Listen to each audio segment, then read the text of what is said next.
The dust had not yet settled on the road through Harlan Creek, Texas, when Myrtle Harper made the mistake of looking up from her wagon seat and locking eyes with the most unsettling pair of blue eyes she had ever seen in her 23 years of living. It was the spring of 1878, and the town of Harlan Creek sat stubborn and sun-baked along the western edge of Palo Pinto County, the kind of place that swallowed people whole or spat them out stronger. The cedar trees clung to the rocky hills around the settlement, and the Brazos River ran low that year on account of a dry winter. But the town itself was alive enough, with a general store, a livery, a small church painted white that was already peeling, and a saloon called the Three Copper Coins that stayed busy most hours of the day and night. There were about 300 souls in Harlan Creek if you counted generously, and most of them knew one another's business before they had a chance to know it themselves.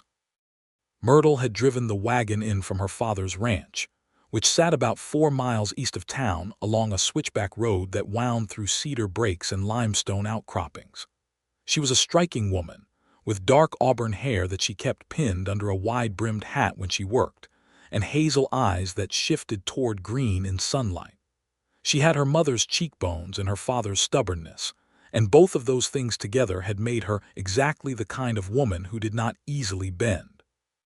She wore a practical brown dress with the sleeves rolled to her elbows, and she drove the mule team with the easy confidence of someone who had been doing it since she was old enough to hold the reins. She had come to pick up a sack of flour, some nails her father had ordered, and a package of sewing thread her younger sister Della had specifically requested in a tone that made ignoring the request unwise. It was an ordinary errand on an ordinary Wednesday morning in April, and she had expected nothing from it except the return trip home and a hot meal at midday. But the man standing outside the livery stable was not ordinary, and he was not trying to be. He was tall, lean through the shoulders in a way that still suggested considerable strength, with dark hair that curled slightly at the back of his neck where his hat sat pushed up. He wore trail clothes, the kind that had seen real use, with a long brown coat that had dust worked into the seams, and boots that were scuffed but not careless. He had a horse beside him, a gray roan that was breathing hard from a long ride, and he was rubbing the animal's neck in slow, patient circles while he looked at something across the street. Then he looked at the wagon. Then he looked at Myrtle. She looked away immediately. She pulled the mule team to a stop in front of Hadley's General Store and tied off the reins with more focus than the task required. She stepped down from the wagon seat and smoothed her dress and walked up the 3 wooden steps to the store's porch, as though she had not noticed the man at all. She had absolutely noticed the man. Inside the store, Elmer Hadley was sorting cans behind his counter, and he greeted her with the particular warmth of a man who had known her since she was a child dragging in behind her mother. "Myrtle Harper, what can I get for you today?" She gave him her list and wandered the store while he gathered things, running her fingers along the bolts of fabric and the jars of penny candy, and the display of new harness fittings her father would probably want to look at the next time he came in. She was studying a small tin of linseed oil when the bell above the door rang and boots came across the wooden floor behind her. "Pardon me," said a voice. "Is this Hadley's?" She turned around because it was polite to turn around, and then immediately regretted turning around because the man from the livery was standing 3 feet away from her, and his eyes were even more startling up close. They were not simply blue. They were the blue of deep water right before a storm, and they were focused entirely on her with an expression that was polite on the surface and curious underneath in a way that made her feel slightly off balance. "It is," she said. "Mr. Hadley is at the counter." "Thank you," the man said. He did not move immediately. He seemed in no particular hurry, which was itself an interesting quality in a town where strangers usually moved with purpose or not at all. "You live here in town?" "No," she said, because she saw no reason to lie about geography. "My family has a ranch east of here." "Harper Ranch," Elmer called from behind the counter because Elmer Hadley had the hearing of a barn owl and the conversational instincts of a town crier. Myrtle's father is Thomas Harper. Good man, you new to Harlan Creek, son. The man walked toward the counter then, and Myrtle exhaled quietly. Just arrived this morning, he said. Clark Kendrick. I was told there might be ranching work in this county. There's always work, Elmer said, studying him with the appraisal of a man who had sized up 1,000 strangers at that counter. You got experience? Yes, sir. Cattle mostly, some horse breaking. I spent 3 years up in Kansas before that, drove a herd or two up the Kishom Trail. Elmer nodded slowly. Well, you might talk to Silas Drummond out on the West Road. He runs the biggest spread in the county, and he's always short of hands come spring. Myrtle gathered her things when Elmer brought them over, tucking the thread into her coat pocket and hefting the flour sack herself before either man could offer to help. She was almost to the door when Clark Kendrick said, "Can I carry that for you?" She paused with her hand on the door frame. She turned just enough to look at him over her shoulder. "I have been carrying flour sacks since I was 12 years old," she said. "But thank you, Mr. Kendrick." She heard him laugh quietly behind her as she pushed through the door, and the sound of it was warm and genuine, not mocking, which was somehow worse because it made her want to hear it again. She loaded the wagon herself because she always did, and she untied the mule team and climbed up to the seat and pointed the animals toward home. She did not look toward the general store again. She told herself this firmly. She looked toward the general store again. Clark Kendrick was standing on the porch watching her with his arms loose at his sides and a small smile on his face, and he touched the brim of his hat when her eyes found him. She turned the team east and drove home with the uncomfortable feeling of someone who has just set something in motion without meaning to. Thomas Harper was a widower who had raised 2 daughters on rough Texas land since his wife Clara died of fever 6 years prior, and he had done it with the kind of fierce, practical love that made itself known in actions rather than words. He had taught Myrtle to rope and shoot and read contracts so that no man could ever take advantage of her on a deal. He had told her, on more than one occasion, that she was worth 10 of most men he had ever met, and she believed him because he was not the sort of man to say something he did not mean. He also had an agreement with a man named Gerald Norwood. Gerald Norwood was 41 years old and owned a successful cattle operation about 12 miles north of Harlan Creek, in the direction of Palo Pinto. He was not an unkind man, exactly. He was steady and prosperous, and he had been a friend to Thomas Harper during the hard years, and about 8 months prior he had come to Thomas with a formal expression of interest in Myrtle. Thomas, who worried about his daughter's futures and who trusted Gerald's character, had entertained the conversation. It had not been a formal engagement, nothing signed or sworn, but there had been a conversation. Thomas had told Myrtle about it in the careful way of a man who thought he was doing right by his daughter and was not entirely sure. Myrtle had said she needed time to think about it. 8 months later she was still thinking. Gerald came to Sunday dinners sometimes and brought pleasant conversation, and always remembered to ask after Della's embroidery projects. He was not unpleasant company.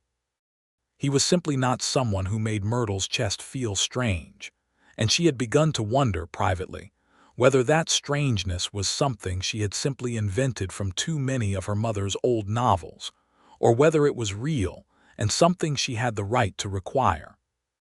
She told none of this to the flour sack in the back of the wagon or to the cedar trees on either side of the road as she drove home, but she thought it all very thoroughly. The following Friday she was back in town because Della had decided she also needed buttons to go with the thread, and Myrtle drew the short lot because she was the one with a reason to drive in, her father needing to pick up a piece of repaired harness from the smithy. She came in on a clear April morning with the bluebonnets coming up along the road shoulders in great purple-blue waves, and she was in better spirits than she had been on Wednesday because the weather was perfect, and she had slept well, and there was no particular reason to feel unsettled. Clark Kendrick was sitting outside the 3 copper coin saloon on a wooden chair, not drinking, just sitting with a cup of coffee from somewhere, and looking at the street with the contemplative expression of a man who was either thinking very deeply or thinking nothing at all and enjoying it. He saw her the same moment she saw him, and he was on his feet in a motion that was unhurried but not slow, and he walked toward her wagon as she pulled up near the smithy. "Miss Harper," he said, and the fact that he remembered her name from a single brief introduction in a general store was something she filed away without comment. "Mr. Kendrick," she said. She climbed down before he could offer and tied off the reins. "You're still in town." "Still in town," he agreed. "Drummond took me on." "I start Monday." "That's good," she said, because it was. Silas Drummond ran an honest outfit and treated his men fairly. "Drummond's a straight dealer. That's what I've been told." He fell into step beside her in a way that was not presumptuous but simply easy, as though they had been walking alongside each other for years. "I've been learning the lay of the land. This is a good county." "It is," she said. She stopped at the smithy door and looked at him. "Are you walking me to the smithy, Mr. Kendrick?" He stopped too. He considered this with amusement rather than embarrassment. "I suppose I was," he said. "I don't mean anything by it. I just find I like talking with you." She thought that was either the most straightforward thing a man had ever said to her or the most calculated, and she could not quite decide which, and the uncertainty was itself interesting. "You talked with me for approximately 4 minutes, she said. "For good minutes," he said. She turned away to hide the expression that crossed her face and pushed into the smithy to collect her father's harness. When she came out carrying it, Clark took it from her without asking, which she would have objected to if he had asked, but he did it so naturally that she found she did not have the energy to make it a conflict. He carried it to the wagon and settled it in the bed and stood back. "Thank you," she said, because she was not ungrateful, just independent, and she understood the difference. "You're welcome," he said. He looked at her with a directness that was not impolite but was also not casual. "Will you be in town next week?" "Probably," she said. "We come in most weeks." "I'll look forward to it then," he said simply, and touched his hat and walked back toward whatever he had been doing before she arrived. Myrtle drove home with the harness and the buttons, and one additional thing she had not come to town to collect, which was the certainty that Clark Kendrick was going to be a complication in her life, whether she invited him to be or not. 3 weeks passed. The bluebonnets went their way, and the Indian paintbrush came up in their place, and the spring in Palo Pinto County deepened into something warm and full of the smell of cedar and warm earth. Myrtle came to town twice more, and each time, Clark was somewhere in her vicinity within the first 20 minutes. Not hovering, not pressing, just present in that easy way of his that she was beginning to identify as his particular nature. He had started work at the Drummond spread, and he came to town on Fridays, which she happened to do also, and she told herself firmly that this coincidence was nothing more than the natural rhythms of ranch life. On the 4th Friday he asked if she would walk with him to the end of the main street and back, and she said yes, because the afternoon was beautiful, and she had a few minutes, and there was no harm in a walk. They walked past the post office, and the land office, and the new barber shop, and the small school that was only open half the year for lack of a steady teacher, and they talked about the land and the weather and the cattle market, and a dozen other things that had nothing whatsoever to do with the fact that she was aware of every inch of distance between them as they walked. He told her he was from Missouri originally, from a small town near Springfield, the youngest of 4 brothers. His father had died when he was 16, and he had worked his way west over the following years, learning the cattle trade by doing it. He was 27. He had no family of consequence still in Missouri, or none that he was close to. He had lived the kind of restless life that a man lives when he is searching for something he cannot quite name, and he said this without self-pity, as simple fact. "And have you found it?" she asked. "The thing you were looking for?" He looked at her sidelong. "I'm not sure yet," he said, "but I'm starting to think I'm in the right county." She stopped walking. He stopped too, looking at her with a careful steadiness, not pressing, not retreating. "Mr. Kendrick," she said, "I think I should tell you something because I think you are a straightforward kind of man and I don't want to waste your time or mine." "Tell me," he said. She looked down the street at the limestone buildings and the horses tied at hitching rails and the children running between the dry goods store and the church, and she gathered herself. "There is an arrangement," she said. "Not a formal engagement, but there is an understanding between my father and another man regarding my future. It isn't settled, but it exists, and I think you should know that before this friendship goes any further in whatever direction you're thinking of taking it." He was quiet for a moment. The wind moved through the cedar trees at the edge of town and carried the smell of something warm and dry and southwestern. "Is this other man your choice?" he asked. "That's a very direct question," she said. "I'm a very direct person," he said. "You noticed that, I think." She had noticed it. She turned to face him fully. "It's complicated," she said. "Most things worth thinking about are," he allowed. "But you said there's an arrangement. That's different from a choice." She could not argue with that. She did not try. "I told you so that you would know," she said. "I am spoken for in a manner of speaking." He absorbed this. He looked at her with those stormwater eyes and she could see him thinking, and then something resolved in his expression into a kind of quiet, deliberate calm. "Spoken for," he repeated. "By whom?" She opened her mouth and then closed it.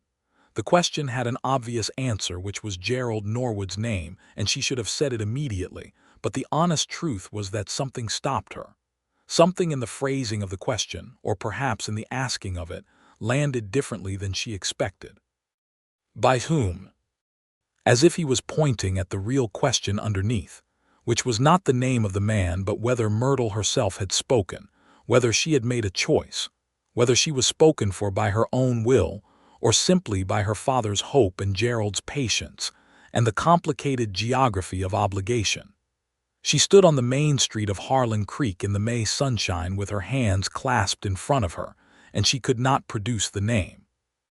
Not because she did not know it, but because producing it would have been a claim she was not certain she had the right to make. Clark watched her. He did not fill the silence with anything. He let her have it. "I cannot answer that," she said finally, and the admission cost her something she felt in her chest.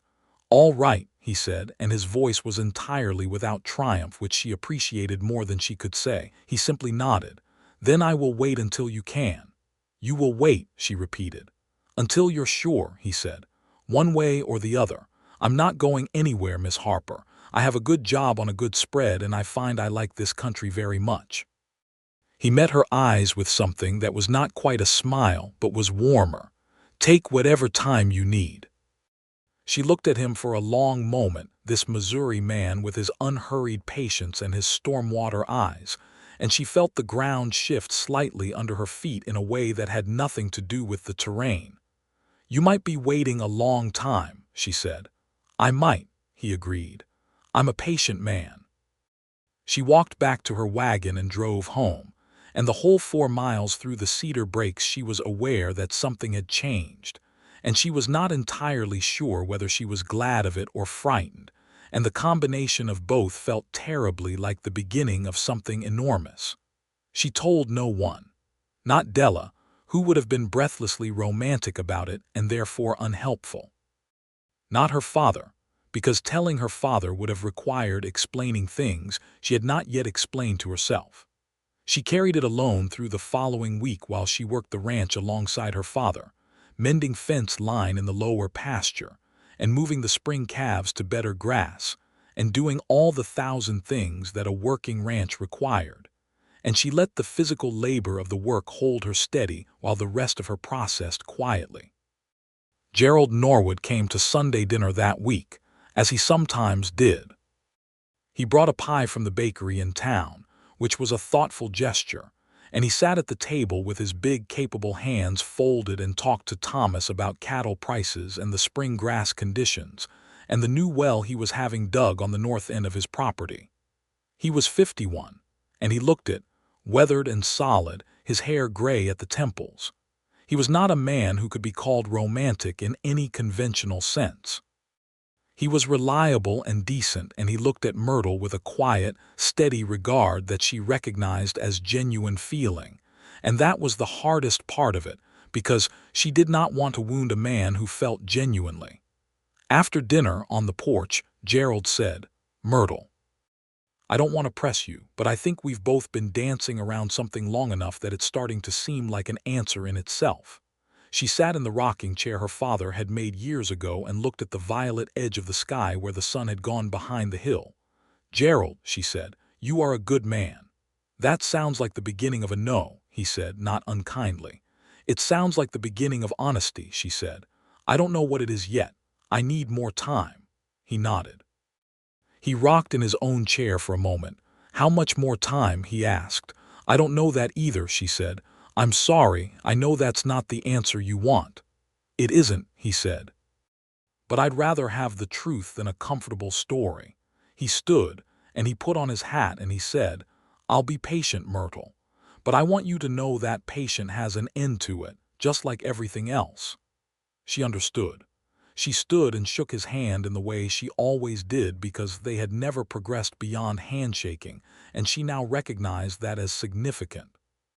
He rode off down the road, and she stood on the porch and breathed the night air, and she thought about patience and its limits, and what she owed herself versus what she owed others. She thought about Clark Kendrick saying, "Take whatever time you need." 2 weeks later, the spring roundup brought half the ranches in the county together for the annual marking and branding work, a tradition that operated on mutual necessity and produced several days of hard communal labor that was also, by evening, reliably social. The Drummond Spread hosted it that year, which meant Myrtle and Thomas and Della drove out early on the first morning with the other neighboring families, everyone bringing food and hands and the good humor that came from shared purpose. Myrtle saw Clark in the working pen before 8 in the morning, in the middle of the kind of skilled, physically demanding work that showed what a man was made of, and he was made of something she found entirely too interesting. He worked cattle with the fluid, instinctive confidence of someone who had done it long enough that it was in his body rather than just his mind, reading the animals the way a sailor reads water, and he did it without the showing off that characterized some of the younger cowboys who were conscious of being watched. She watched him anyway. He saw her around mid-morning during a water break and came to where she was standing near the fence, wiping his face with a cloth and squinting in the sunlight. "Miss Harper," he said, and there was a warmth in it that she had by now come to recognize as specifically for her. "Mr. Kendrick," she said, "Drummond says you're the best hand he's hired in 2 years.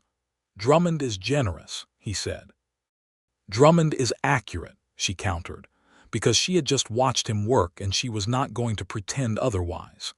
He looked at her with that quiet pleasure that her directness always seemed to produce in him, as though he found it genuinely delightful rather than challenging. "How are things at the Harper place?" he asked. "Good," she said. "Spring calves are healthy, Papa is pleased." "And you?" he asked. "I am working on it," she said, with more meaning than the words alone carried, and she saw him receive it. "Take your time," he said again. Simple, patient, unwavering. Della appeared at Myrtle's elbow at that moment with the efficient radar of a younger sister who noticed everything and processed it for entertainment purposes. Della was 20 years old and had their mother's fair coloring and a personality that was approximately twice the size of her physical body. She looked at Clark with enormous, unconcealed interest. "I'm Della Harper," she said. "Myrtle's sister. Clark Kendrick," he said, extending his hand. "I work for Drummond." "I know who you are," Della said, shaking it with gusto. "Myrtle's mentioned you." "Della," Myrtle said. In a neutral, informational way, Della added, entirely insincerely. "Are you coming to the evening social? Some of the families are putting together supper and there'll be music." "I wouldn't miss it," Clark said, and his eyes moved briefly to Myrtle with a question in them. "We'll be there," Myrtle said, answering the question that Della had asked and the one he had not. The evening social was the kind of thing that happened naturally in communities where people worked hard and had few enough entertainments that they valued each one. The family spread blankets and tables in the flat ground beside the Drummond barn, and someone brought a fiddle and someone else brought a squeeze box. And by the time the food was laid out, and the sun was properly down. There were 30 people eating and talking, and the fiddle was playing something quick and sweet in the warm dark. Thomas Harper sat with Silas Drummond and several other ranchers and talked the comfortable talk of men with shared concerns, and Della disappeared almost immediately into a cluster of young people her age, and Myrtle served herself a plate of food and found a spot at the edge of the lamplight where she could see everything at once. Clark found her there inside 10 minutes. He did not ask permission to sit beside her. He simply lowered himself to the ground near where she was seated on a blanket-covered log and arranged his long frame comfortably and ate his own food. And for a while they were quiet together, watching the other people and listening to the music. And it was the most comfortable silence Myrtle had spent with anyone outside her own family. "My mother used to love evenings like this," she said, without planning to. "Tell me about her," he said, without making it feel like a question she had to answer if she did not want to. So she did. She talked about Clara Harper, who had been small and bright-eyed and sharp-minded, who had read everything she could find and taught her daughters to do the same, who had laughed more than most women of her circumstances and worked as hard as anyone on the ranch, and died too early of the kind of fever that took so many good people in the years before anyone fully understood how to stop it.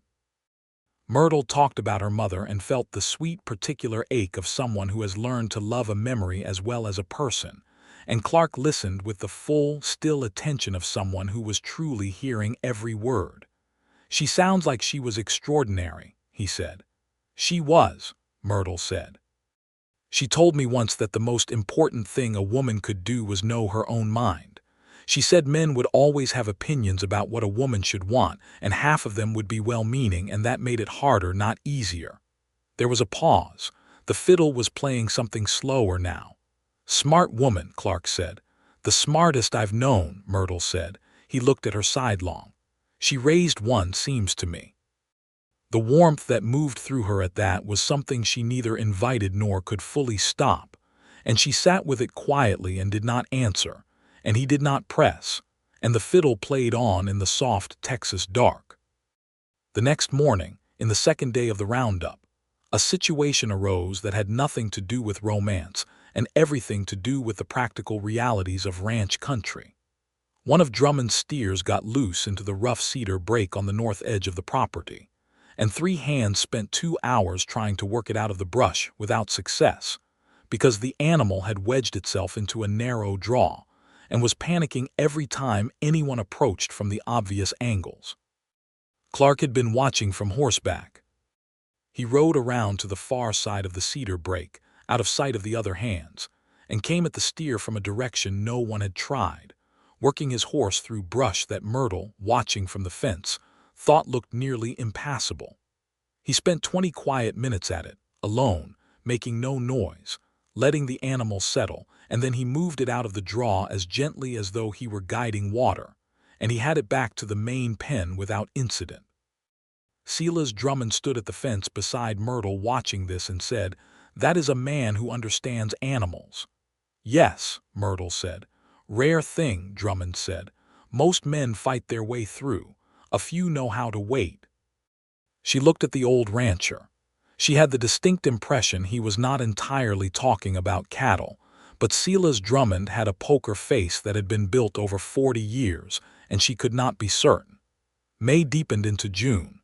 The heat came on properly, and the country turned to its summer palette of dry gold and deep green cedar and the hard blue of the Texas sky. Myrtle drove into Harlan Creek on Fridays, and Clark was there, and they walked and talked, and it became the best part of her week in a way she stopped pretending not to notice. They talked about books, which she had not expected of a man who had spent years on cattle drives, but he had read considerably and thought carefully about what he read and had opinions he was willing to defend and willing to revise, which she found rare. They talked about the land question, which was serious in Texas in 1878, with cattle ranges being fenced or fought over depending on which side of the wire a man stood on. They talked about the new railroad spur that people were saying would come through the county eventually, and what that would mean for the cattle trade. They talked about everything except the thing that sat between them, warm and unresolved. She thought about Gerald Norwood with increasing honesty as June wore on.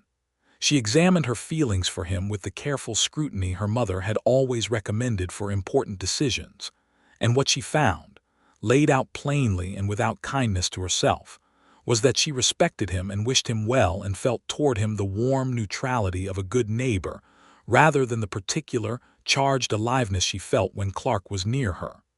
This was not Gerald's fault. He was everything he had always been. She was the one who had changed, or perhaps discovered something about herself she had not previously had occasion to know. She owed Gerald honesty. She knew it. She was working up to it. The incident that finally broke the impasse open was not romantic. It was practical in the way that Western life so often was, which was to say it was serious and fast and left no room for postponement. In the third week of June, a grass fire started on the eastern edge of the county, driven by a dry wind from the south, and it moved with the horrible speed that grass fires achieve in drought conditions through land that had not seen significant rain in months. It ate through 2 families grazing land before anyone could effectively organize a response, and the call went out through the county the way such calls did, rider to rider and ranch to ranch, for every available hand to come and help. Thomas Harper went immediately, taking 2 of his ranch hands with him, and Myrtle would have gone too, except that her father asked her to stay with Della and manage the livestock, in case the fire turned in their direction. She stood in the dooryard of the ranch and watched the smoke column in the east climb against the blue sky, and felt the helpless anxiety of someone who was built for action being held in place by genuine necessity. Clark was among the men who fought it. She did not know this until it was over 2 days later, when the fire was finally stopped at a creek line that acted as a natural fire break, and the men who had been working it came straggling back to their respective ranches, smelling of smoke and exhaustion. Her father came home and told her about it over supper, and mentioned that the Drummond hands had been among the best organized of the responders, and that one of them in particular had taken charge of the eastern flank when the fire shifted and kept 3 other riders from being cut off. "That Kendrick," Thomas said, tearing a piece of bread. "Drummond's man. That young fellow kept his head." Myrtle's hands went very still on her fork. "Drummond says he's the best hand he's had in years," Thomas continued. "Smart in a crisis. Some men fall apart when things go fast. He goes quiet." "Was anyone hurt?" Myrtle asked carefully. "A couple of burns, nothing serious. The Nelson family lost their south pasture and 2 head. It could have been much worse." Thomas looked at her with the observational sharpness of a man who had raised her. "You know Kendrick?" "I've spoken with him in town," she said. "He seems capable." Thomas nodded slowly and said nothing more, but the look he gave her as he returned to his bread was the look of a man cataloging information for future consideration. She drove to town the following Friday with her heart beating slightly faster than usual, which she told herself was the result of the road being rougher in this section. Clark was outside the livery, and his left forearm had a bandage on it, not large but visible. She was down from the wagon and across the street before she had consciously decided to cross it. "You were at the fire," she said. "Good morning to you too, Miss Harper," he said, but the warmth in it was genuine. "Your arm," she said. "It's nothing," he said. "A brand caught me when I was pulling a fence post out. It's already healing. I've had worse from ordinary work." She looked at the bandage, and she felt something slide into place inside her that she recognized, belatedly, as the moment a person stops negotiating with themselves about something they already know. It was not fear for him exactly, though there had been fear. It was the clarity that fear produces when it has burned away the ambiguity. She looked at his arm and she knew, with the certainty her mother had said was the only kind worth trusting, that she was not going to be Gerald Norwood's wife, and that the man standing in front of her with a bandaged arm and patient eyes was the reason she had not been able to say Gerald's name that day on the main street 2 months ago. She did not say any of this to Clark. Not yet, because saying it to Clark before she said it to Gerald would have been wrong, and she knew it. "I'm glad you're all right," she said, and the feeling she put into those 5 words was considerably larger than they could hold, but Clark heard it. She could see that he heard it, and he said simply and quietly, "Thank you, Myrtle." It was the first time he had used her name without the formal address, and neither of them mentioned it, and both of them knew it had happened. She went home and she wrote Gerald a letter that took her 3 hours and 6 attempts to get right, because she owed him the truth, and she owed it to him clearly, and with respect for what he had been to her family and to herself. She said that she had thought about it with great care and with genuine regard for him as a man, and that she did not believe she could offer him what a wife should offer a husband, which was the whole of her heart given freely and without reservation, and that she did not have that to give him, and that he deserved a woman who did. She said she was grateful for his patience and his character, and that her father was fortunate to have him as a friend, and she hoped that in time he would understand her decision as the honest and respectful one she meant it to be. She sealed the letter and sent it with the weekly mail rider the following morning, and she felt the particular lightness of someone who has done a hard right thing. Gerald's reply came 4 days later. It was short and dignified, which was entirely consistent with his character. He said he was sorry, and that he had perhaps known for some time that she was not going to say yes, and that he wished her well with genuine sincerity. He said nothing unkind. He closed by saying that he hoped she would find what she was looking for, which made her hold the letter for a moment and think about the word find, and whether she perhaps already had. She told her father that evening. Thomas Harper listened with his hands flat on the kitchen table and his eyes on her face, and when she was finished, he was quiet for a long time. The lamp on the table threw warm light across the kitchen, and outside the window the summer dark was loud with crickets, and Myrtle sat straight in her chair and waited for his reaction with the composure of someone who has already made peace with her decision regardless of how it is received. "You've thought about this," he said. It was not a question. "For months," she said. He nodded. He picked up his coffee cup. "Gerald is a good man," he said. "He is," she agreed. "He is a very good man, and he deserves a woman who loves him as a husband should be loved. That isn't something I can manufacture, Papa. I've tried to look at it from every angle, and the honest answer is the same every time." Thomas looked at her with the complicated expression of a man who is simultaneously disappointed in one outcome and proud of the person sitting across from him. "Your mother would say you were right," he said finally. "I know she would," Myrtle said. He nodded again, and the matter was settled between them in the way that important things between honest people are settled, without drama but with real weight. He did not ask her about Clark Kendrick that night. She thought he might be saving that conversation for when he had more to say about it, or perhaps waiting for her to bring it to him, which was how he had always operated with his daughters, offering space rather than pressure. Della, informed the next morning, was characteristically and immediately pointed. "So," she said, over the bread she was slicing for breakfast, "when are you going to tell Mr. Kendrick?" "I haven't decided," Myrtle said. Della looked at her with the expression of someone exercising enormous restraint. "You've been walking with him every Friday in town for 2 months," she said. "We've been talking," Myrtle said. "Myrtle," Della said with infinite sisterly patience. "I'll speak with him Friday," Myrtle said. "Today is Monday," Della said. "I know what day it is," Myrtle said. The 4 days between Monday and Friday were the longest 4 days she had lived through since her mother died, which she recognized as both excessive and entirely accurate. She worked the ranch and she read in the evenings, and she lay in her bed at night listening to the summer sounds of the Texas countryside, and had long internal conversations with herself about what she was going to say, and in what order and with what degree of composure. She arrived in Harlan Creek on Friday a full hour earlier than usual. She tied up the mule team and went looking for Clark with the focused energy of someone who has made up their mind, and is now simply trying to get to the part where they act on it. He was at the blacksmith's, as it turned out, watching some repair work done on a piece of Drummond's equipment, and he saw her coming across the street and stepped away from the smithy door to meet her. He read something in her face immediately. She could see it, that quality he had of receiving information before she gave it. "Walk with me," she said. "Of course," he said, and fell into step beside her.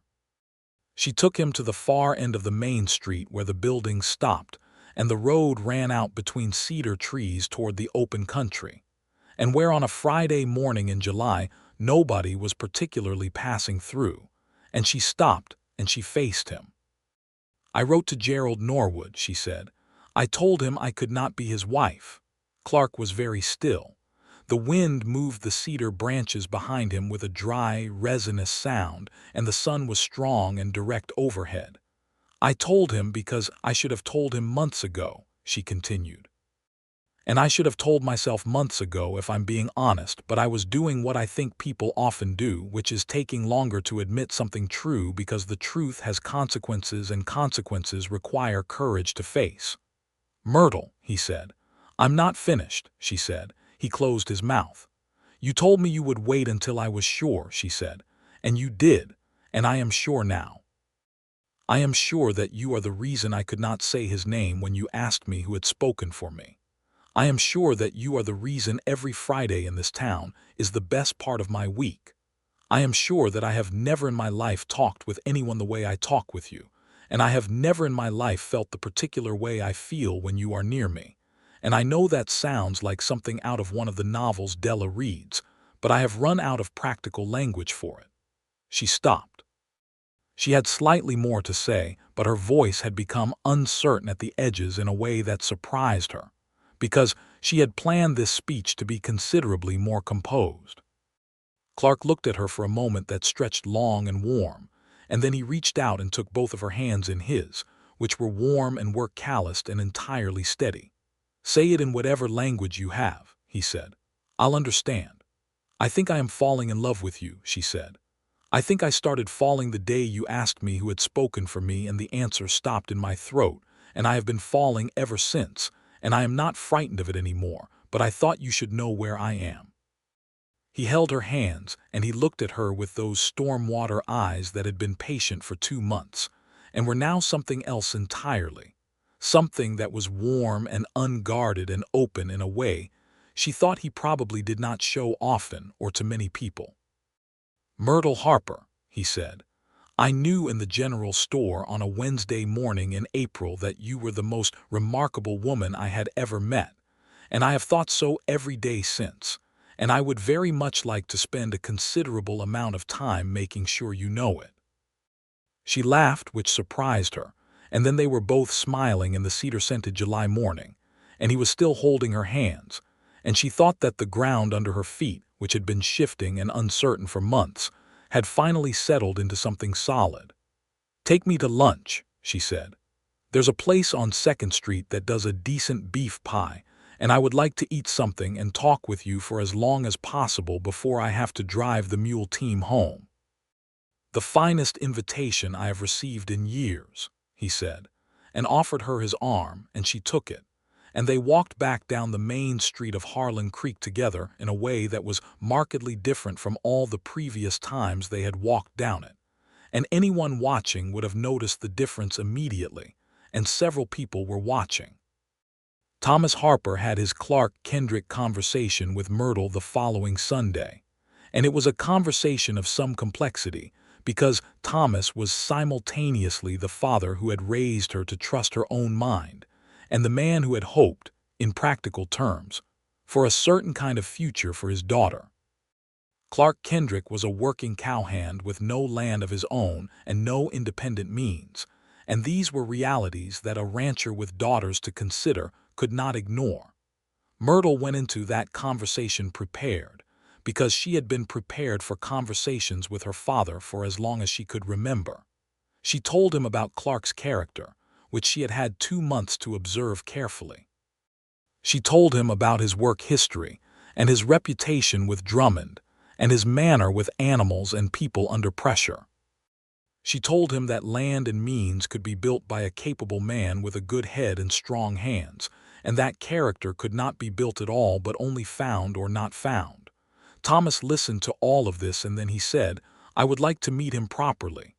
"I'll bring him to Sunday dinner," she said. "Not this Sunday," Thomas said. "I need a week with the idea." "Fair enough," she said. Clark came to Sunday dinner 2 weeks later on a clear August afternoon, and Myrtle watched her father and the man she loved talk across a table about cattle and land prices, and the spring roundup, and a dozen things that men of their type talked about when they were actually talking about each other. And she watched her father's careful, experienced eyes taking inventory of Clark Kendrick, and she watched Clark meet that inventory honestly and without performance, answering questions directly and asking them in return with genuine curiosity. And she saw the moment, somewhere between the main course and the pie, when something shifted in her father's face from assessment to cautious welcome. After supper, Thomas walked Clark out to the yard and they stood talking by the fence for 20 minutes while Myrtle helped Della with the dishes and tried not to watch out the window, which she failed at completely. When Clark came back inside to say goodbye, his expression was composed, but there was something in the set of his shoulders that was eased. And Thomas Harper came in behind him and poured himself a second cup of coffee and said to no one in particular, "Good man knows his own limitations. Even better, one knows how to work past them." Della caught Myrtle's eye across the kitchen and mouthed something that Myrtle chose not to acknowledge. The rest of that summer and into the fall was the most quietly joyful period of Myrtle's life to that point. They were courting properly now, with her father's knowledge and guarded blessing, which meant Clark came to the ranch on Sunday afternoons and walked with Myrtle along the creek that ran through the east pasture. And sometimes Della came along as a chaperone who spent most of her time strategically looking at interesting rocks or interesting birds or interesting things on the horizon that conveniently kept her gaze pointed away. They talked about the future in the concrete way of two people who are building something rather than dreaming about it. Clark had been thinking carefully about his options. He had saved a reasonable amount working for Drummond, whose wages were fair, and he had been in conversation with Drummond himself about the possibility of taking on a foreman's role with a small additional piece of grazing land as part of the arrangement, something Drummond was apparently open to because he was getting older and had no children of his own to pass the operation to. Nothing was signed yet, but the conversation was real. Myrtle had her own thoughts about land, specifically a section of her father's east pasture that Thomas had quietly indicated could be divided without hurting the main operation, if the time ever came that his eldest daughter had occasion to need it.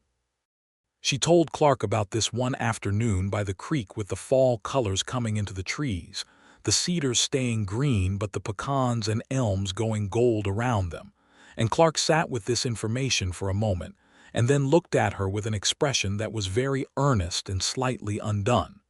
"Your father said that?" he asked. "He did," she said. "Said it in the indirect way he says important things, but his indirect way is fairly clear once you know the code." "I want to earn it," Clark said, "not be given it." "I know you do," she said.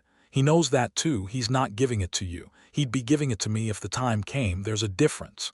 He thought about this. He was quiet in the way he was quiet when something was working its way through him, not absence but deep consideration. "Myrtle," he said, "I want to ask you something." "Ask me," she said. "Not today," he said. "I'm going to ask you something, but I want it to be right. I want everything to be in order first." She looked at him with the steady patience she had learned from months of watching him exercise his own, and she said, "All right, Clark, I'll be here."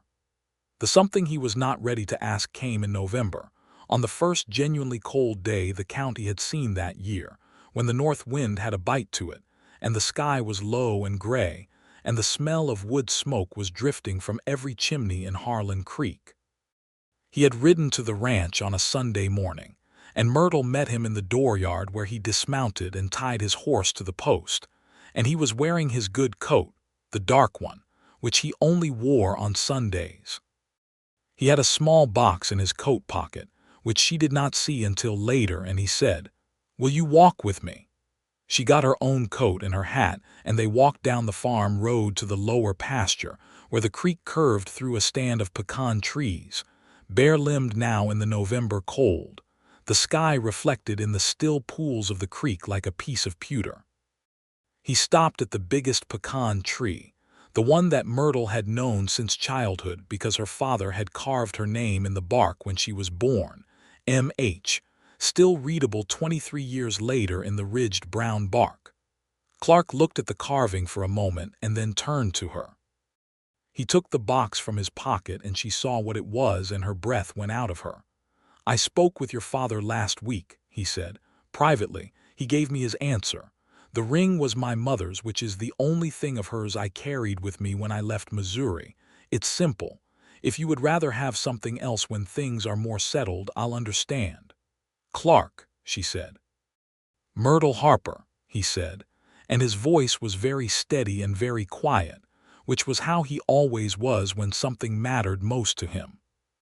"You are the clearest, most honest, most remarkable person I have ever met, and I have loved you since approximately the second Wednesday morning in April, when I saw you carry your own flour sack to your wagon and drive away without looking back. And I would like to spend the rest of my life watching you do things exactly as you please in exactly your own way, if you'll let me." She looked at the ring, which was simple, a gold band with a small pale stone, and she looked at him, and she thought about her mother who had told her to know her own mind, and she thought about a morning in May on the main street when she had not been able to say a name because it was the wrong name, and she thought about the word wait and what it meant to have had someone wait for her, truly wait, without pressure or complaint. "Yes," she said. "Clark Kendrick, yes." He put the ring on her finger, and he held her hands in his the way he had that first honest morning in July. And then he kissed her, which was the first time, gentle and sure and warm against the cold November air. And the pecan tree stood over them with her name carved in its bark, and the creek ran low and silver at their feet. She told him later, much later, that when he had asked that question on the main street, by whom, it had been the precise moment she had started to understand what love was actually made of, which was not arrangement or obligation or the comfortable geography of proximity, but the specific, irrational, irreplaceable recognition of one particular person as the one you were always going to be looking for. He told her that when she had said she could not answer, he had already loved her, and that he had understood in that moment that he was not going to love anyone else, and that patience had cost him nothing because waiting for her was the easiest thing he had ever done. They were married in December of 1878, in the Harlan Creek church that was still peeling, but had been freshly decorated for the occasion by several of the women of the town who took church decorating very seriously. Myrtle wore a dress she and Della had spent 3 weeks constructing from a bolt of deep cream wool, and she carried cedar branches and dried wildflowers because there were no fresh ones in December, but the cedar smelled like the country she loved. Clark wore his dark coat and a new shirt, and he stood at the altar of that small white church with the particular stillness he had when something mattered immensely. And when she came down the aisle on her father's arm, he looked at her with an expression that she thought should probably have been private but was entirely, openly, beautifully visible to everyone in the church. Thomas Harper gave her hand to Clark Kendrick with the careful gravity of a man who is both letting go of something precious and trusting it to good hands, and he held himself together through the ceremony with commendable dignity, and then cried without apology at the reception supper that the town put together in the long room behind the saloon, which was the only space large enough for the number of people who showed up. Della was matron of ceremony and cried from start to finish, and was not in the least apologetic about it. Silas Drummond came and brought a gift of considerable practical value, which was the formal offer he had already been discussing with Clark, spelled out now in writing and signed, for Clark to take on the role of foreman of the Drummond spread with a formal wage increase, and the use of a section of grazing land for his own cattle, should he acquire any. He gave the document to Clark with a handshake and no speeches, which was Drummond's style, and Clark shook his hand with real feeling and no excess of words either, which was why the two of them worked well together. Gerald Norwood did not come to the wedding, which was appropriate, and Myrtle thought of him briefly during the ceremony and wished him, sincerely, every good thing his steady and decent character deserved. She heard through the county grapevine some months later that he had begun spending time with a widow from Palo Pinto, a woman who had managed her late husband's ranch herself for 2 years, and who, by all accounts, was an excellent match for a steady man of means, and she felt genuine gladness at this information. They lived the first year of their marriage in the small foreman's house on the Drummond property, which Myrtle organized with the efficient practicality she applied to everything, and decorated with a few of her mother's things that Thomas had kept for her. Clark worked the Drummond spread with the dedicated energy of someone who is building towards something, and Myrtle ran the house and also rode with him several mornings a week, because she was not built for stillness, and he knew it and would not have asked it of her. She also rode over to her father's ranch 2 or 3 times a week because Thomas Harper, while proud of his independence, was a man who lived more fully when his daughters were in regular proximity, and Myrtle had no intention of disappearing from his life simply because she had expanded it. In the spring of 1879, with the bluebonnets coming back along the roads and the Brazos running fuller than it had the year before, 2 things happened. The first was that Clark formally purchased, with the money he had saved and a small loan from Silas Drummond, who trusted him completely, the section of east pasture that Thomas Harper had indicated was available, and Clark and Myrtle began the conversation about building their own place on it, something that would be theirs from the foundation up, with their own hands and their own choices from start to finish. The second thing was that Myrtle told Clark, on a morning in April when the light was streaming through the kitchen window of the foreman's house, and she had made coffee and was standing with the cup in her hands looking at the country outside, that they were expecting a child. He had been at the table reading a letter from a former cattle associate about market prices, and he put the letter down and he looked at her, and the expression on his face was one she had not seen before, which was something past joy. Something that had no precise name but looked like every good thing a person could feel concentrated into a single moment.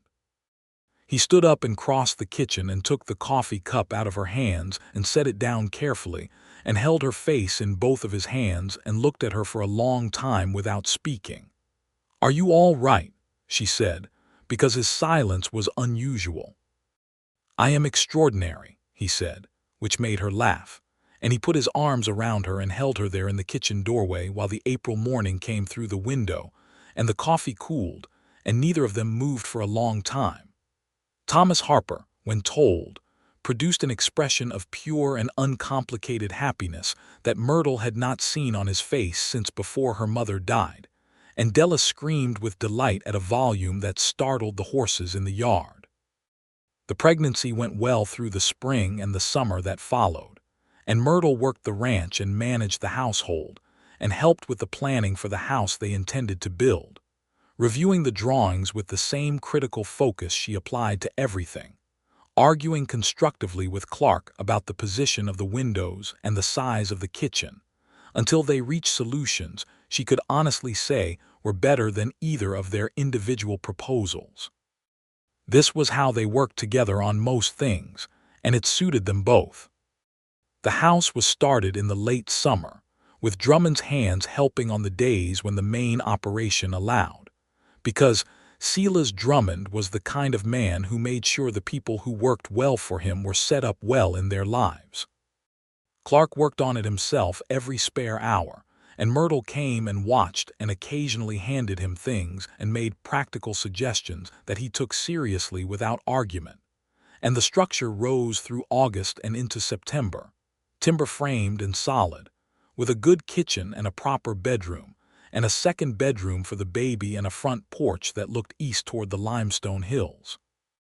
Their son was born in November of 1879, a year and 1 month after their wedding, in the completed house, delivered by the county's only doctor, who had ridden out from Harlan Creek on a cold and windy night. He was a healthy child with dark hair, and after the first few weeks of infant uncertainty, eyes that settled into the blue of a clear West Texas sky.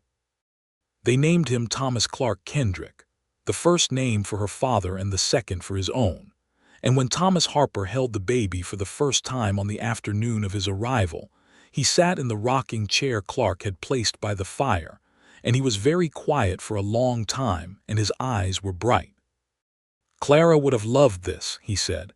"She would have," Myrtle agreed. "She would have had opinions about how we were doing everything, and she would have been right about most of them." Thomas laughed, which was a sound of genuine warmth, and the baby slept in his arms without concern. Clark sat on the edge of the bed where Myrtle was resting, and he held her hand and watched his father-in-law hold his son, and he felt the specific fullness of someone who has arrived at the place they were looking for after a long journey, and recognized it not because it was what they had imagined, but because it was better than anything they could have imagined. The years turned in the particular rhythm of the land. Spring roundups and summer heat and fall cattle drives and winter work by lamplight, and the small house on the east pasture became home in every sense of the word, layered with the accumulated evidence of a life being built. Boots by the door and books on the shelf, and a quilt on the bed that Della had made for them, and Clark's hat on the same hook every day, and Myrtle's garden in the side yard that produced every summer with the same fierce determination she applied to everything.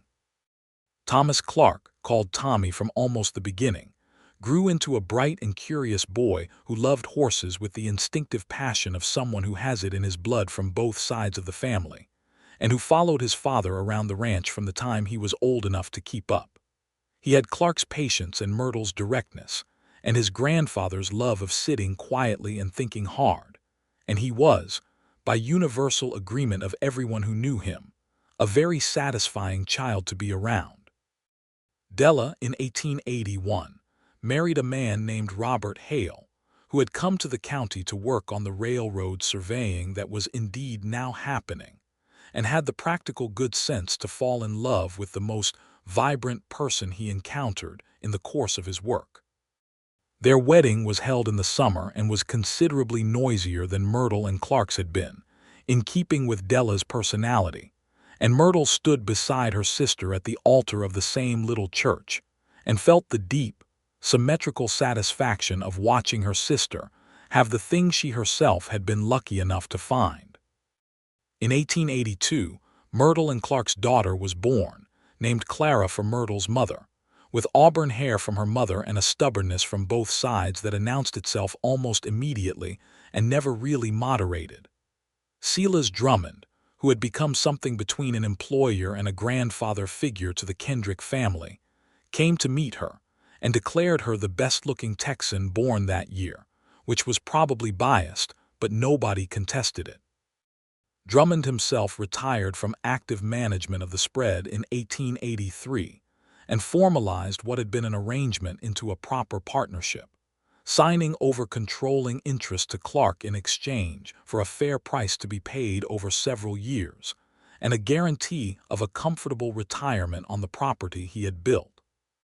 It was a deal that reflected the genuine respect between the two men, and it left Clark Kendrick, at 32 years old, with a stake in one of the better cattle operations in Palo Pinto County, his own section of land, and a position in the community that he had built from nothing but his own character and capability.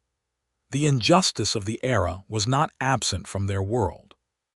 The county existed on land that had been Comanche territory not many years before, and the displacement of those people was not something that could be ignored by honest observers, though it was often ignored for the sake of convenience. Myrtle, who had read widely and thought carefully, was not among the ignorers. She had conversations with her children as they grew old enough to understand them about what the land had been, and who had lived on it, and what had been taken, and she was honest about the fact that their own presence on that land was entangled in those realities, in ways that comfort sometimes made invisible. Clark agreed with her, as he usually did on things that required moral honesty, and together they raised children who understood that the world they lived in was not simply what it was, but the product of choices made by people, and that choices mattered. Thomas Harper's health began to slow him in 1884, when he was in his late 50s, the accumulation of decades of hard physical work in a hard climate making itself felt in the way it always eventually did. He was not ill exactly, but he was quieter, less mobile, and Myrtle moved herself to his ranch 2 days a week, and spent those days managing what needed managing and sitting with her father in the evenings while Tommy and Clara played in the yard, the children's voices carrying through the warm Texas evenings in the way that children's voices always have in places where the walls are thin and the outside is close. Clark drove over on those evenings and ate supper with his father-in-law, and talked with him about cattle and land, and the news from Harlan Creek, which was growing in the way that all small western towns were growing with the railroad solidifying connections to the larger markets. Thomas Harper, in those conversations, was a man taking genuine pleasure in the company of a son-in-law he had come to trust deeply, and Clark was a man who valued the older man's judgment and experience in the way that comes naturally when you have respect without reservation. One evening in the fall of 1884, with the pecan trees going gold and the air finally coming off the summer heat, Thomas sat on his front porch in the rocking chair he had always preferred and looked at Clark and Myrtle sitting on the step below him, their shoulders touching, the children asleep inside. He was quiet for a long time, and then he said, "You know what I used to worry about after Clara died? I used to lie awake worrying about what would happen to these girls, whether they'd be all right." "Papa," Myrtle said. "Let me say it," he said. "I used to think I needed to arrange things, make sure the right arrangements were in place, because the world is hard and I wouldn't always be here to stand between them in it." He paused. He looked at the night sky, which was the enormous, extravagant Texas sky crowded with stars. "I was wrong about that, about the arranging, not the love, just the method." "You did right by us," Myrtle said. "I did my best," Thomas said. "There's a difference. But it turned out all right regardless, and that's not something you can always say." He looked at Clark. "You're a good man, Kendrick. I want you to know I know that." Clark held the old rancher's eyes with complete directness. "Thank you, sir," he said. "I know what it means coming from you." Thomas nodded, satisfied, and they sat on the porch with the stars overhead and the sound of the sleeping children inside and the peaceful dark of the Texas countryside around them, and it was very nearly perfect. Thomas Harper lived to see 1886, when his granddaughter Clara was 4 and Tommy was 6, and the Kendrick spread was producing well, and the Harlan Creek church had finally been repainted properly. He died on a January morning in his own bed with Myrtle sitting beside him, not in pain but simply slower and slower until he stopped, in the way that the best deaths come, with the feel of completion rather than interruption. Myrtle held his hand and thought of her mother and thought of the life he had lived and felt grief as a form of love, which was the only way she had ever been able to hold it. Clark buried Thomas Harper on the rise at the east edge of the Harper Ranch, next to Clara's grave, which was where he had always said he wanted to be. He and Myrtle and the children and Della and Robert stood at the grave on a cold January morning and said goodbye to the man who had built the Harper Ranch and raised 2 daughters on it and loved them as fiercely as his nature allowed. The Harper Ranch, by the terms of Thomas's will, passed to Myrtle and Della equally, with the understanding that Myrtle, being the one with the adjacent land and the operational capacity, would manage it in practical terms.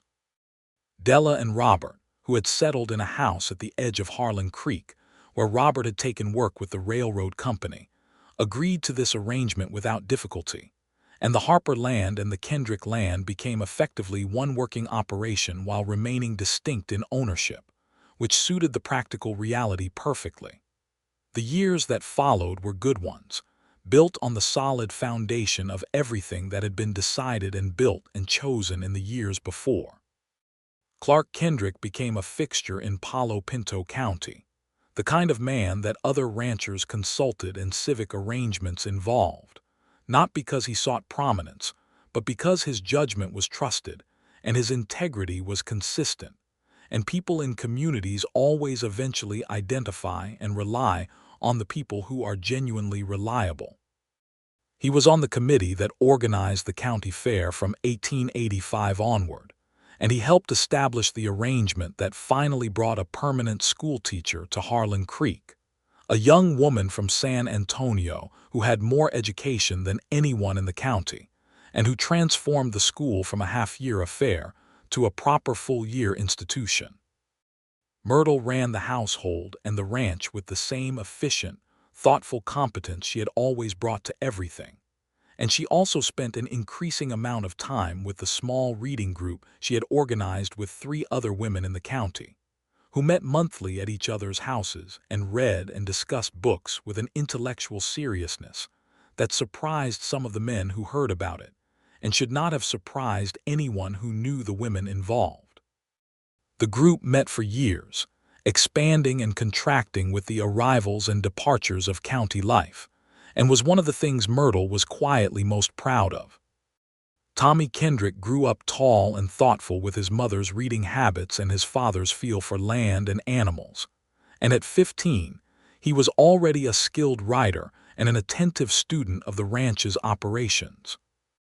Clara Kendrick grew up with her namesake grandmother's brightness and her father's patience, and a personality that was in some ways the most purely herself of any of them, entirely unconcerned with being anything other than exactly what she was, which Myrtle observed with a satisfaction too deep for words. The third child came in 1887, another boy, named James, which had been Clark's older brother's name, a brother who had died young in Missouri, and for whom Clark had always wanted to make some small memorial. James Kendrick was a vigorous and cheerful child from the start, built solidly like his grandfather Thomas, with red-brown hair that came from somewhere in the family history that nobody could quite trace, and he completed the Kendrick family with a feeling of rightness that was recognizable to both his parents. In the spring of 1888, on a Friday morning in April, exactly 10 years from the morning that Myrtle Harper had looked up from her wagon seat and locked eyes with the most unsettling pair of blue eyes she had ever seen, Clark came to find her in the kitchen, where she was making breakfast while Tommy practiced his letters at the table, and Clara was looking for something she had lost, and James was sitting on the floor systematically removing his own boots for reasons known only to himself. Clark came in from outside with the morning on him, the smell of cedar and early air, and he stood in the kitchen doorway with his hat in his hand and looked at the organized domestic chaos of his household with the expression that Myrtle had come to know as the one he wore when he was full in a way that had no outlet but quiet. "What is it?" she asked, because she always read him. "Nothing," he said, "just looking." She looked at him across the kitchen with Tommy's head bent over his letters between them and Clara's voice, calling for the lost thing from the next room, and James waving his detached boot in the air.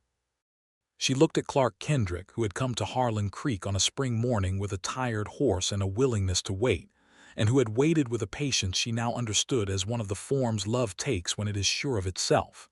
10 years ago today," she said. "Approximately," he smiled. "I know. You remember the exact day?" she asked. "I remember everything about that morning," he said. "The way you climbed down from the wagon without waiting for help.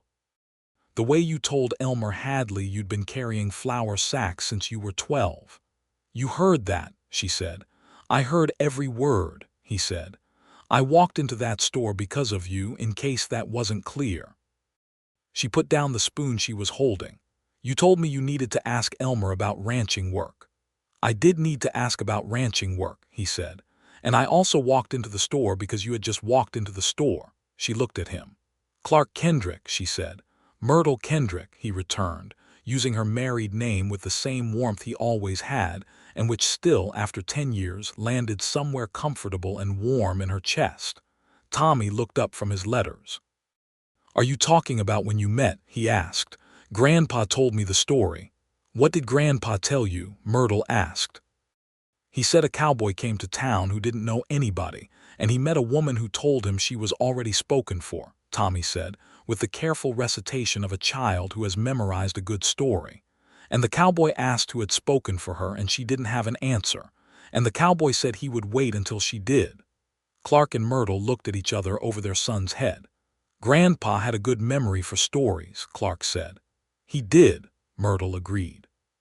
She picked up the spoon again. Her hand was steady and warm. "And was it a good story, Tommy? Did you think so?" Tommy considered this with the gravity of a 7-year-old evaluating narrative. "Yes," he said.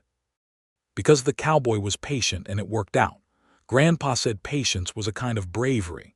Clark looked at his son with profound feeling and said, "Your grandfather was right." "He usually was," Myrtle said.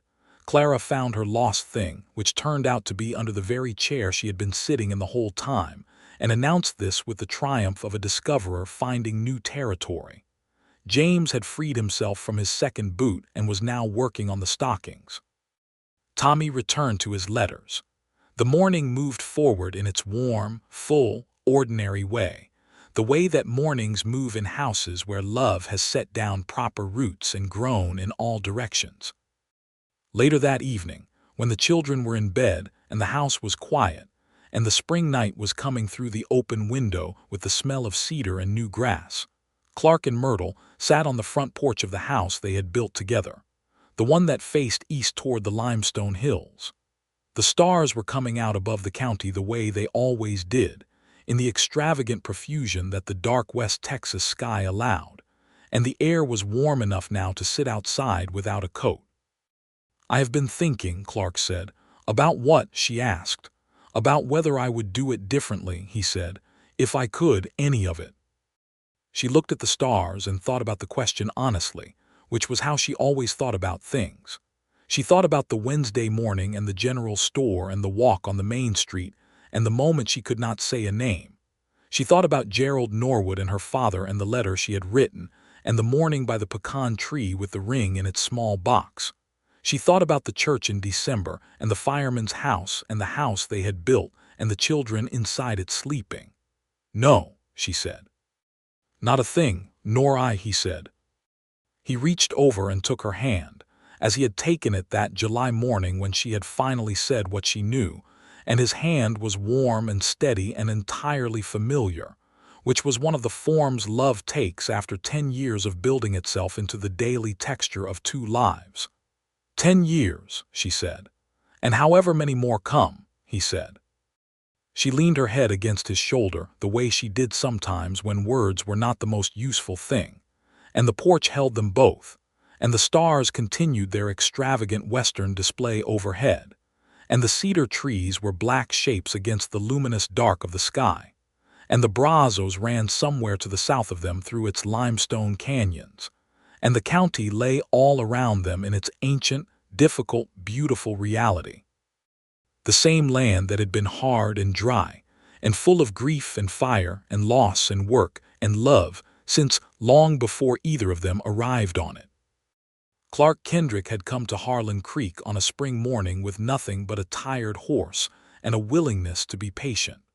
Myrtle Harper had come into town on an ordinary errand with no expectations, and a question she had not known she was carrying. They had met in a general store and walked down a main street and stood in the cedar-scented air of a Texas morning while she discovered she could not name the man who had spoken for her, because no man had spoken for her, because she had not yet spoken for herself. He had asked. She had not answered. He had said he would wait.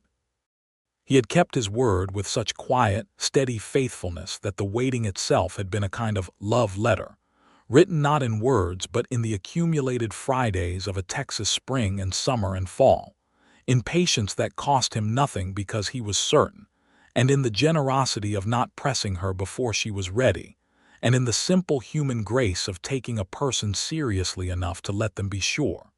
She had become sure. They had built a life from that sureness, on a section of limestone-edged Texas land, with their hands and their heads, and the children who were even now asleep inside the house behind them. They had buried people they loved and weathered fire and drought, and the ordinary hard work of living in a place that did not yield to anything easily. They had argued and agreed and laughed, and been sometimes tired and sometimes overwhelmed, and always, underneath all of it, returned to each other with the recognition that had been there from the beginning, the particular recognition of one person meeting the person they were always going to love. On the porch in the spring of 1888, with the stars overhead and the cedar trees breathing in the warm dark, and the sound of their sleeping children inside the house they had built, Myrtle Kendrick and Clark Kendrick sat with their hands linked, and the whole of a well-lived life behind them and a good share of it still ahead, and they were, both of them, entirely and completely sure.